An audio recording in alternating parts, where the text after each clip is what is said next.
Welcome students, welcome to my channel. तो हम आगे अब बढ़ेंगे। अब हम स्टार्ट कर रहे हैं न्यूक्लियस से, जो एक ऑर्गेनेली है। तो ऑर्गेनेलीज जितनी भी हैं वो आज से मैं शुरू करवा रहा हूँ। और न्यूक्लियस पढ़ेंगे और माइटोकॉन्ड्रिया और ऐसे करके काफ़ी सारी जो भी ऑर्गेनेलीज हैं, है ना, वो सारी हम पढ़ेंगे। सेल बायोलॉजी का ये कोर्स चला हुआ है, एक ही क्लास अभी इसकी हुई है। ऋषभ लाइफ साइंसेज चैनल को आप सब्सक्राइब कर सकते हैं बाकी क्लासेस के लिए, है ना। और रिवीजन चल रही है बेसिकली। तो चलिए शुरू करते हैं न्यूक्लियस से।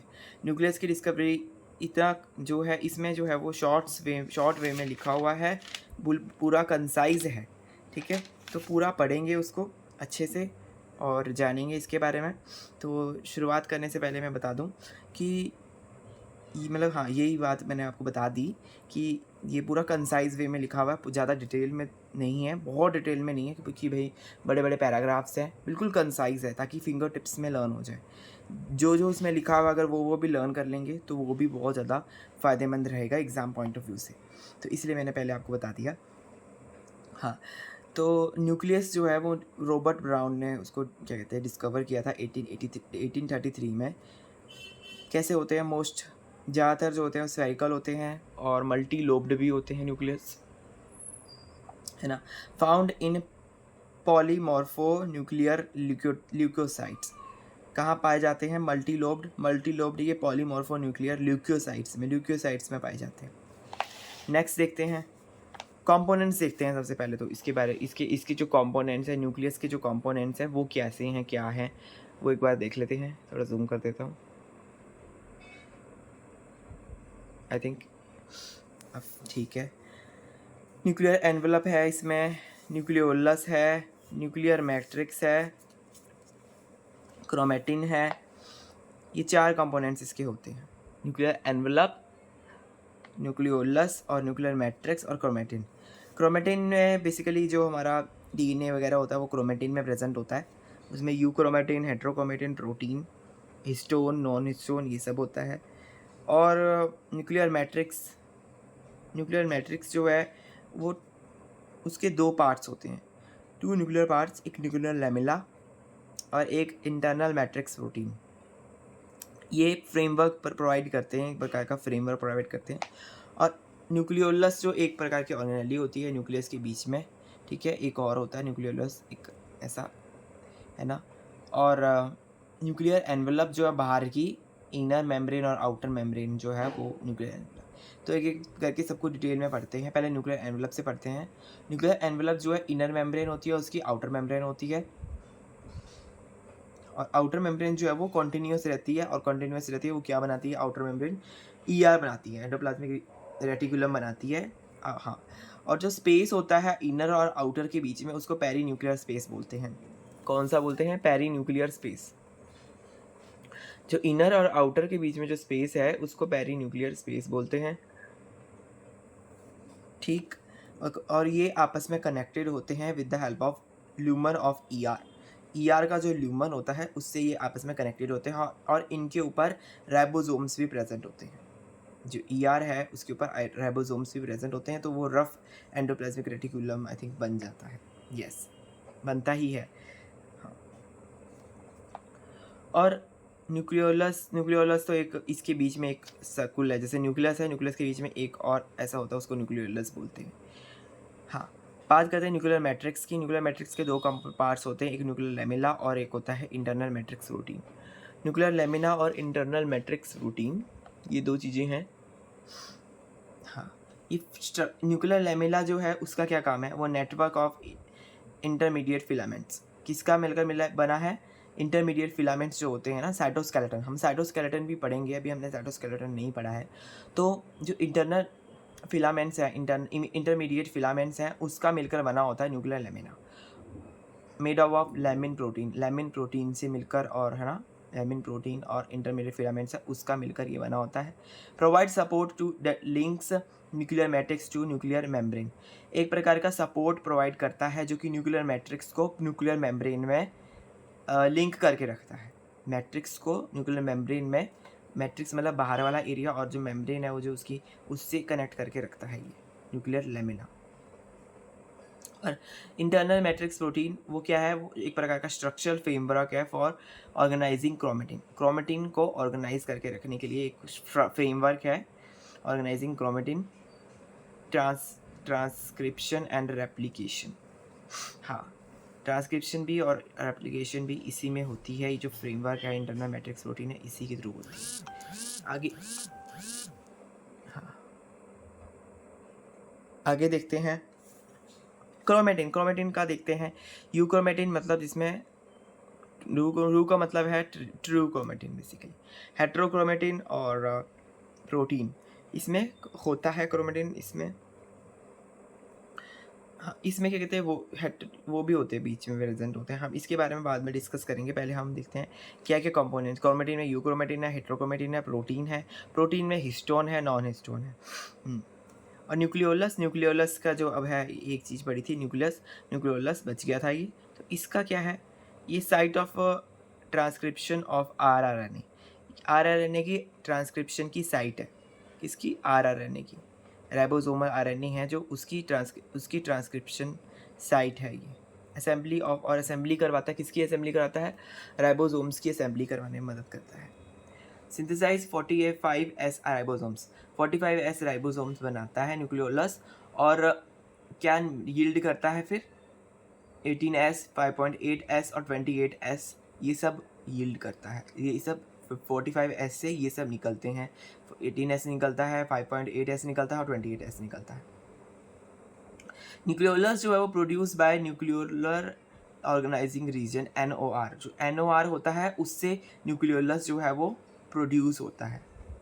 ठीक है, ये आप याद रखना न्यूक्लियोलस के बारे में। और यहाँ पर लिखा हुआ पोर्स के बारे में भी। पोर्स के बारे में, पोर्स जो है मैक्रोमोलिक्यूल है ना, NPC, nuclear pore complex. Nucleus pore complex जो होते हैं, इनमें न्यूक्लियर पोर कॉम्प्लेक्स होते हैं। जो पोर्स प्रेजेंट होते हैं न्यूक्लियस में, उसमें न्यूक्लियर पोर कॉम्प्लेक्स प्रेजेंट होते हैं। ये तो थोड़ी सी डिस्क्रिप्शन मैंने यहाँ पे लिखी हुई है अभी, है ना। इसका जो पूरा क्या कहते हैं ट्रांसपोर्ट वाला पार्ट है, कैसे इसमें न्यूक्लियस में ट्रांसपोर्ट होता है, वो आगे हम डिस्कस करेंगे, अभी नहीं करेंगे। ये सब थोड़ा बहुत मैंने जनरल वे में लिखा हुआ है यहाँ पर ऑर्गेनेलीज को समझने के लिए, क्योंकि ऑर्गेनेलीज से भी थोड़े बहुत क्वेश्चन आ जाते हैं, जो कि जैसे मैच द फॉलोइंग टाइप के क्वेश्चन जो होते हैं वो आते हैं ऑर्गेनेली से। तो इसलिए मैंने यहाँ पे इसकी डिस्क्रिप्शन लिखी हुई है, तो ये पढ़ना भी ज़रूरी है। बाद में इसकी पूरा जो है माइटोकॉन्ड्रिया का, न्यूक्लियस का, इन सब का जो भी है, हम ट्रांसपोर्ट हम पढ़ेंगे, बाद में पढ़ेंगे। ट्रांसपोर्ट वाले पार्ट में पढ़ेंगे। जब ट्रांसपोर्ट पढ़ेंगे, प्लाज्मा मेम्ब्रेन में भी पढ़ेंगे, हाँ सब कुछ पढ़ेंगे। तो आप जुड़े रहे बस। अब हम नेक्स्ट ऑर्गेनेली में चलते हैं, वो है माइटोकॉन्ड्रिया। माइटोकॉन्ड्रिया जो है वो 1850 में डिस्कवर हुआ था। कॉकलर साइंटिस्ट ने इसको डिस्कवर किया था एज ग्रैनुलर स्ट्रक्चर। एक ग्रैनुलर स्ट्रक्चर था इसके ऊपर, ठीक है। स्ट्राइएटेड मसल्स में, स्ट्राइएटेड मसल्स जो होती है उसमें ये प्रेजेंट था। हाँ, प्रोड्यूस एटीपी प्रोड्यूस करता है एरोबिक और एनारोबिकली। एरोबिकली और एनारोबिकली क्या प्रोड्यूस करता है, एटीपी प्रोड्यूस करता है। एटीपी जो है वो, हाँ, जनरेट प्रोटोमोटिक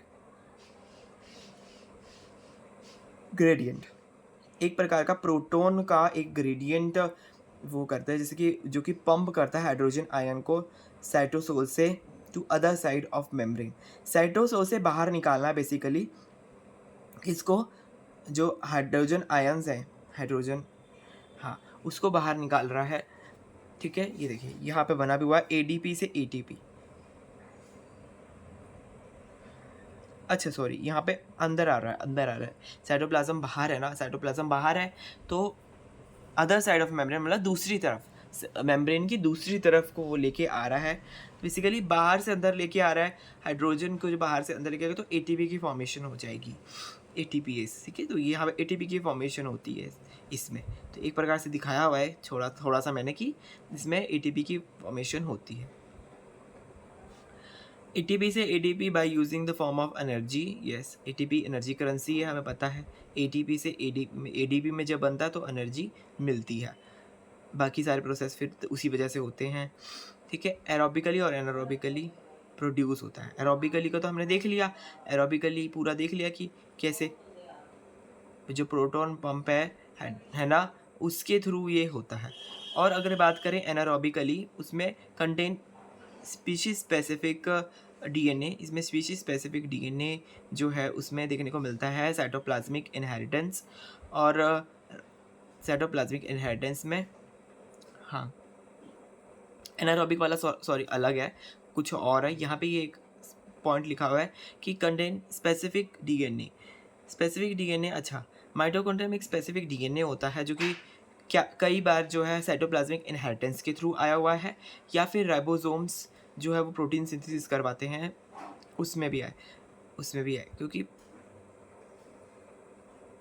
मेरा contain specific DNA cytoplasmic inheritance. अच्छा नहीं, इसका मेन मतलब ये है कि हाँ, थोड़ा कन्फ्यूजन हो गई इसमें। कंटेन स्पेसिफिक डीएनए जो कि हाँ, इसमें माइटोकॉन्ड्रिया में स्पेसिफिक डीएनए होता है जो कि साइटोप्लाज्मिक इनहेरिटेंस के थ्रू आगे जाता है। साइटोप्लाज्मिक इनहेरिटेंस जो होता है वो बेसिकली मदर का जो साइटोप्लाज्म होता है ना, वो चिल्ड्रन में जाता है। मदर का डीएनए तो जाता ही जाता है, उसका साइटोप्लाज्म का हिस्सा भी जाता है, क्योंकि जो एग होता है उसमें साइटोप्लाज्म प्रेजेंट होता है ना, तो उसका उसमें इसलिए माइटोकॉन्ड्रिया के थ्रू साइटोप्लाज्मिक इनहेरिटेंस भी देखने को मिलता है। और राइबोसोम्स जो होता है, राइबोसोम्स फॉर प्रोटीन सिंथेसिस, वो भी जो है उसका भी डीएनए इसमें देखने को मिलता है। आगे हम चलते हैं, फिर और अच्छे से क्लियर होगी बातें। मेम्ब्रेन के बारे में पढ़ते हैं इसमें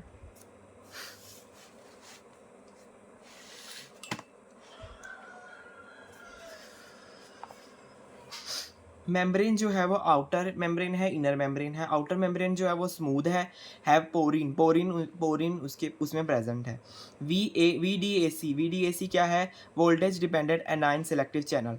voltage dependent A9 selective channel है, उसको वीडीएसी बोलते हैं। आउटर मेम्ब्रेन में voltage dependent A9 selective channel present होता है, और इनर में जो होता है वो क्रिस्टे, इनर जो मेम्ब्रेन फोल्डेड होती है उसको क्रिस्टे बोलते हैं। इस प्रकार का स्ट्रक्चर होता है, ऐसे है ना, ऐसे। ये पूरा माइटोकॉन्ड्रिया इनर जो है ये जो है ये क्रिस्टे है, ठीक है, ये क्रिस्टे है। तो ऐसे ही आउटर वाला तो स्मूथ है, उसमें पोरिन प्रेजेंट है, और इनर वाले में फोल्डेड है जिसमें क्रिस्टे प्रेजेंट है, जो कि सरफेस एरिया बनाने के लिए काम करते हैं। और इनर वाले में एटीपी की सिंथेसिस भी होती है। एटीपी सिंथेस का इसमें एंजाइम प्रेजेंट है। एपी सिंथेस एंजाइम का मतलब है जो एटीपी की सिंथेसिस करवाएगा। और फोल्डेड वाला जो है वो इनपरमिएबल है बिकॉज ऑफ फॉस्फोलिपिड कार्डियोलिपिन। किसी वजह से वो है, फॉस्फोलिपिड जो कार्डियोलिपिन है उसकी वजह से वो फोल्डेड है। कार्डियोलिपिन की वजह से वो, कॉज ऑफ फॉस्फोलिपिड कार्डियोलिपिन, वो इनपरमिएबल है, वो परमिएबल है, सॉरी परमिएबल नहीं है, इनपरमिएबल है। कार्डियोलिपिन की वजह से वो इनपरमिएबल है, ठीक है, उसमें से कुछ जा नहीं सकता, आ नहीं सकता। पर बल्कि जो आउटर वाला है वो पोरिन उसमें प्रेजेंट है, तो उसमें से आ जा सकते हैं और अच्छे से काम हो सकता है।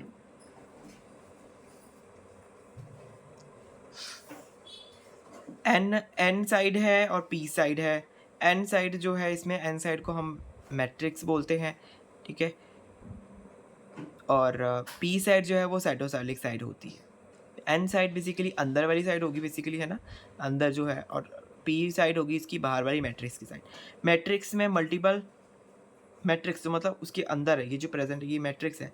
Matrix multiple double stranded DNA, इसमें multiple double stranded DNA present होता है, सर्कुलर फॉर्म में प्रेजेंट होता है, और टीआरएनए इसमें प्रेजेंट होता है।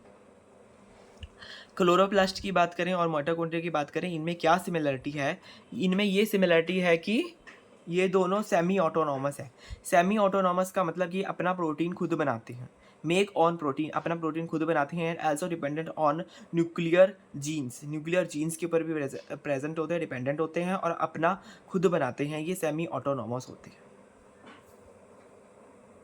ठीक है। आगे देखते हैं non nucleolar DNA inherited by. Non nucleolar जो डीएनए होता है वो कहाँ से इनहेरिट होता है? हाई कॉपी नंबर होता है उसका, और रैंडम सेग्रीगेशन होता है, सिंगल पेरेंट इनहेरिटेंस होता है।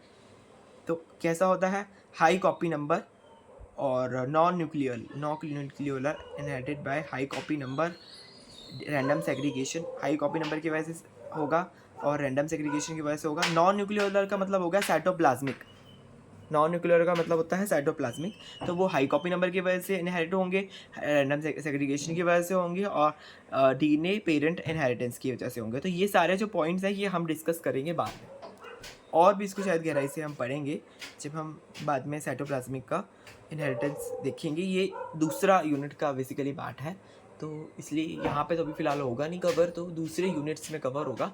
तो उसके लिए आप, अगर आप पढ़ना चाहते हैं मेरे साथ, तो डिजिटल लाइफ साइंसेस को आप सब्सक्राइब कर सकते हैं, ताकि आपको फ्री में ही सब कुछ मिल जाए।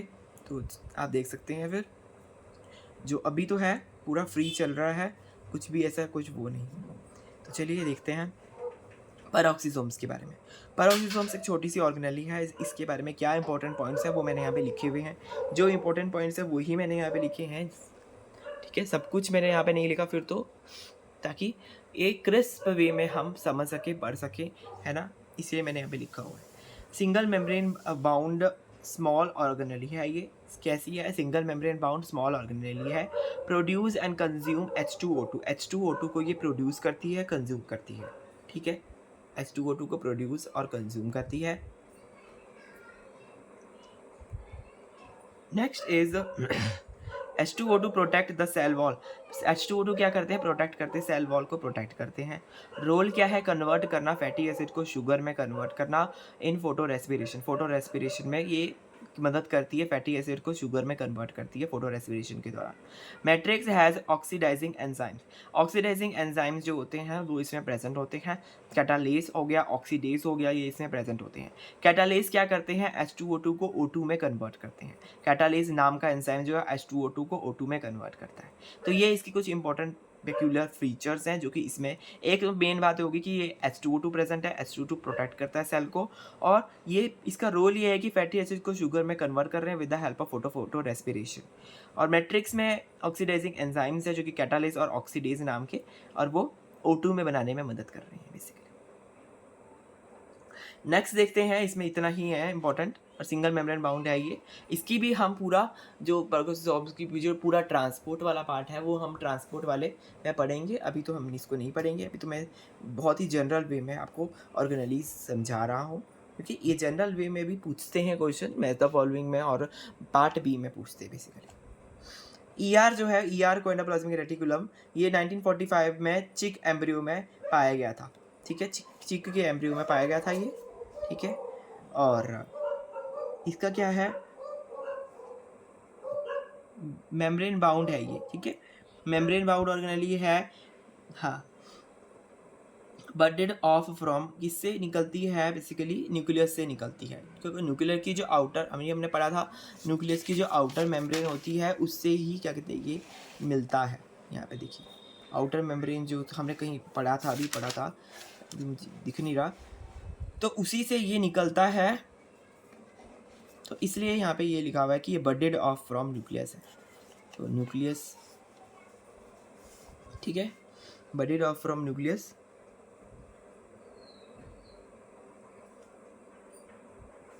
न्यूक्लियस से बडेड ऑफ हुआ है बाय होमोजेनाइजेशन। होमोजेनाइजेशन का क्या मतलब होता है? होमोजेनाइजेशन का मतलब है कि ER break into fragments and reseals. Endoplasmic reticulum में होमोजेनाइजेशन होता है, उसका मतलब है एंडोप्लाज्मिक रेटिकुलम जो है वो ब्रेक होता है, फ्रैगमेंट में टूटता है और दोबारा रीसील हो जाता है। स्मॉल वेसल्स बनते हैं, इसको माइक्रोसोम्स बोलते हैं। क्या बोलते हैं? माइक्रोसोम्स बोलते हैं। ये माइक्रोसोम्स क्या है? स्मॉल वेसल्स हैं जो कि ER के टूटने की वजह से जब रीसील होता है तब बनते हैं स्मॉल माइक्रोसोम्स। RER का फंक्शन देखते हैं और फिर SER का देखेंगे। पहले RER का देख लेते हैं।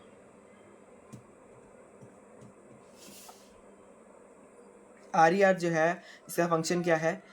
प्रोटीन सिंथेसिस में इसका फंक्शन है, प्रोटीन सिंथेसिस में, और मॉडिफिकेशन ऑफ प्रोटीन का मॉडिफिकेशन करवाने में, addition and processing of carbohydrates.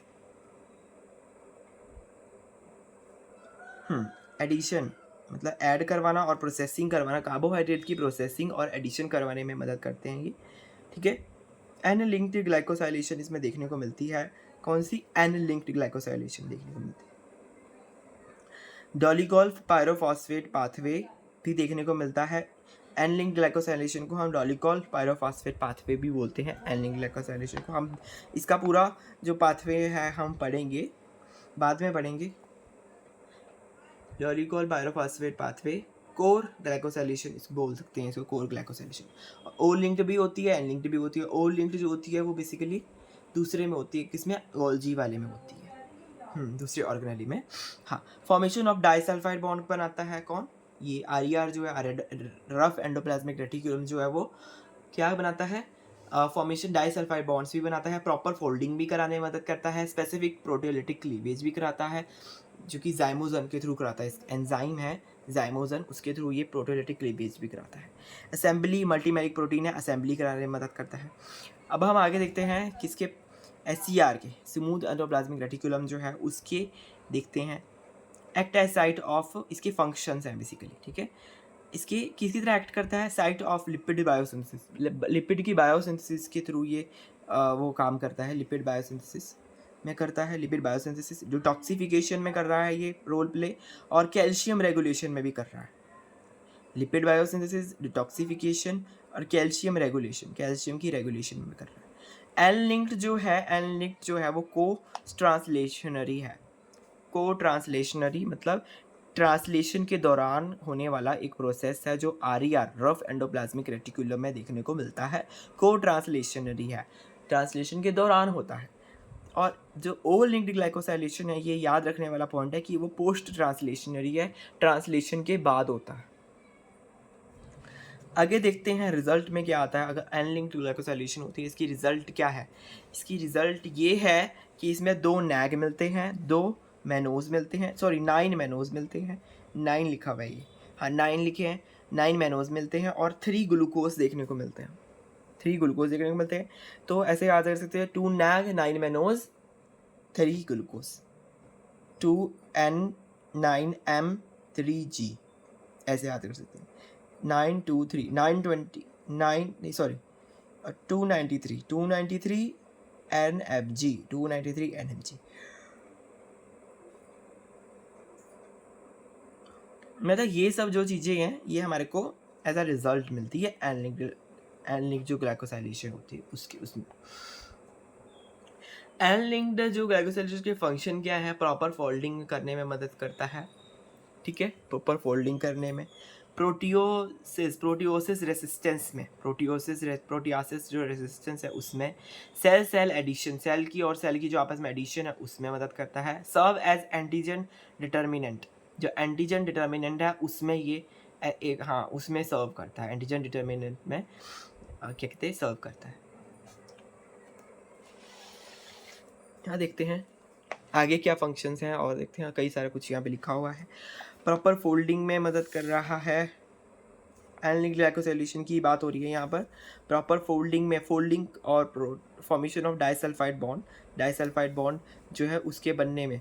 Proper folding का क्या मतलब है वो यहाँ पे लिखा हुआ है पूरा मैंने, और पूरा जो डाइसल्फाइड बॉन्ड के जो फॉर्मेशन है उससे रिलेटेड क्या इसका मकसद है वो पूरा यहाँ पे लिखा हुआ है। तो पहले हम पढ़ेंगे फॉर्मेशन ऑफ डाइसल्फाइड बॉन्ड्स जो होते हैं उसमें कौन से बता डाइसल्फाइड बॉन्ड बनते हैं, इसके बारे में पढ़ लेते हैं थोड़ा सा। तो देखिए डाइसल्फाइड बॉन्ड जो होता है don't form in cytoplasm, cytoplasm में ये बनते नहीं है। जो हाँ डाइसल्फाइड बॉन्ड होती है ये साइटोप्लाज्म में नहीं बनते हैं बिकॉज ऑफ रिड्यूसिंग एनवायरनमेंट की वजह से ये साइटोप्लाज्म में, साइटोसोल में नहीं, साइटोप्लाज्म उसमें नहीं बनते हैं। फॉर्म SH रिड्यूस स्टेज जो होती है वो बनाते हैं ये बिकॉज ऑफ रिड्यूसिंग एनवायरनमेंट। तो रिड्यूसिंग एनवायरनमेंट की वजह से जो है वो SH बनाते हैं, SH reducing stage है। So it is facilitated by enzyme PDI। तो एंजाइम PDI जो है फॉस्फोडाइस्टरेज, जो प्रोटीन डाइसल्फाइड आइसोमरेज, सॉरी फॉस्फोडाइस्टरेज नहीं, प्रोटीन डाइसल्फाइड आइसोमरेज है, वो वहाँ पे रिक्वायरमेंट उसकी रहती है क्योंकि रिड्यूसिंग एनवायरनमेंट में क्या होता है SH बॉन्ड बनता है, रिड्यूसिंग एनवायरनमेंट में डाइसल्फाइड बॉन्ड जो है वो बन नहीं पाता है, जिसकी वजह से क्या होता है। सो एक एंजाइम जो है वो आता है जो कि तभी आ पाता है जब क्या कहते हैं एन लिंक्ड ग्लाइकोसाइलेशन होती है। तो वो एंजाइम तभी आ पाता है जो कि PDI नाम का एंजाइम है, प्रोटीन डाइसल्फाइड आइसोमरेज नाम का एंजाइम है, जो कि क्या करता है सिस्टीन अमीनो एसिड जो वो साइड चेन है ना फॉर्म कोवेलेंट बॉन्ड, जो सिस्टीन अमीनो एसिड्स है उसकी साइड चेन में वो क्या कहते हैं कोवेलेंट बॉन्ड बनाता है, तो इसलिए एन लिंक्ड ग्लाइकोसाइलेशन की रिक्वायरमेंट होती है, क्योंकि वो एंजाइम की फेवरेबल एंजाइम को लाने में प्रोसेस में मदद करता है। एंजाइम जो पीडीआई है, जब ये आएगा तभी फिर सिंगल स्ट्रैंड जो ये एसएस बॉन्ड जो है ये बनेंगे, डाइसल्फाइड बॉन्ड, सल्फर सल्फर के 2 बॉन्ड जो डाइसल्फाइड बॉन्ड है आपस में कनेक्शन करने में मदद करते हैं, ये बनेंगे। तो रिड्यूसिंग एनवायरनमेंट में ये बन नहीं पाते, तो ये इसका फ़ायदा हो गया कि भाई डाइसल्फाइड बॉन्ड बनाने में। और प्रोटीन की फोल्डिंग में क्या इसका फ़ायदा है वो अब देखते हैं। असिस्टेड बाय चैपेरॉन, चैपेरॉन के थ्रू ये असिस्टेड किए गए। चैपेरॉन बेसिकली एक्सेसरी कंपोनेंट्स होते हैं जो कि मदद करते हैं प्रोसेस को अच्छे तरीके से होने के लिए, है ना। मेन प्रोसेस में वो एक प्रकार से सहायक के रूप में काम करते हैं। तो यहाँ पे वही लिखा हुआ है assisted by chaperone. Example chaperone of HSP70। HSP70 एक प्रकार का चैपेरॉन है जो कि मदद करता है present in lumen. HSP70 basically मदद कर रहा है, प्रोटीन की फोल्डिंग में मदद कर रहा है। कहाँ प्रेजेंट है? ल्यूमन में प्रेजेंट है, ठीक है। एक HSP70 है, एक BIP है। BIP क्या है?